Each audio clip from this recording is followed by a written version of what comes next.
तुम रूम में बुला के कुकर्म करना चाह रही थी, तुमको रूम में जगह नहीं दिया तो तुम बाथरूम में जाके कुकर्म करने का काम की। और ऐसे परिस्थिति में यदि वो बच जाती है, भाभी को फंसाने के लिए एक बनाया जाता है, कुछ दिन में देखिएगा बोलेगा, कोई मीडिया वाला पूछ देगा कि ये भी कुकर्म में था, पुलिस का नाम बोलेगा, पुलिस को भी बोलेगा कि ये भी कुकर्म में था, उसको लग रहा है कि मैं जिसको बोलेंगे वो फंस जाएगा। कानून अंधा है क्या?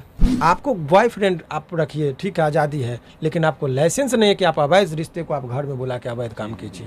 ये अनैतिक है। अपने जिस्म के हवस को, भूख को मिटाने के लिए यदि आप अनैतिक कार्य करते हैं और उसमें कोई मर जाता है तो शहीद की दर्जा नहीं मिलेगी, कुकर्मी की दर्जा में। दादी के बयान का कोई महत्व नहीं है कि एक साथ वो 15 लड़कों से बात कर रही थी। जी। इस बात का क्या उसका मेडिकल क्यों नहीं हुआ? यदि वो कहती मैं कुकर्म नहीं की तो तुम मेडिकल दिखाओ। हाँ। उस लड़की का खुद बोलती कि मैं मेडिकल जांच कराती हूँ। यदि दिख जाए कि मेडिकल में उसके साथ शारीरिक संबंध कोई स्थापित किया है कि नहीं, इस हैसियत से वहां वो रह रही है। क्या उसकी शादी हो गई? क्या उसकी शादी हो गई थी जो तुम विधवा का दर्जा? क्या हिंदू धर्म में शादी विवाह का कोई संस्कार का कोई महत्व नहीं है? वो ये दिखाना चाह रही है, अल्पज्ञानी हो के वो समझती है कि मैं सबको नचा रही हूँ। कभी मीडिया के साथ बदतमीजी कर रही है, कभी जो है पूरे समाज के, कभी पूरे गांव के लोगों को करे कि पूरे गांव वाले को फंसा रही है। वो अपराधी केवल किसका? आरती अपराधी माँ बाप का नहीं है।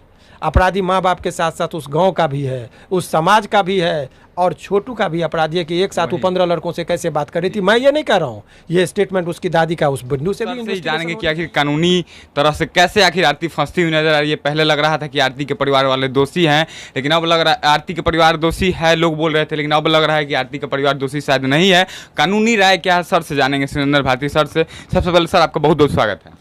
बहुत बहुत धन्यवाद आपका भी। सर मैं सबसे पहले आपसे यही जानने का प्रयास करूंगा कि आरती के पिता भाई जीजा निर्दोष कैसे हैं इस मामले में? देखिए, सबसे पहले तो मैं आपको बता दूं कि ये जो घटना है और इसमें जो छोटू की मौत हुई है, मैं हत्या टर्म नहीं यूज़ कर रहा हूँ, मौत कह रहा हूँ।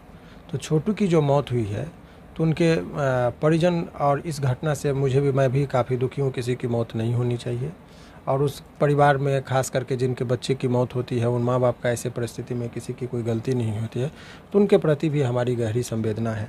लेकिन कानून का चश्मा अलग होता है, वो जज्बाती होकर कोई चीज़ नहीं देखता है।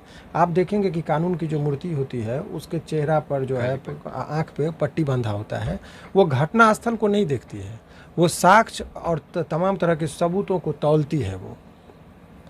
तो इस पूरे घटना में जो आप देखेंगे तो आप जो लड़की का जो बयान आ रहा है, एक मात अपने आप को चश्मदीद यानी कि आंखों देख की जो घटना को बता रही है वो आरती है, और आरती का कहना है कि मैंने घटना को देखा। उसके बयान को आप देखेंगे तो जब वो घटना कोई देखेगा ना तो एक ही तरह की बात करेगी। वो जितने बार माइक उसके मुंह में सट रहा है उतने तरह की बातें हो रही है।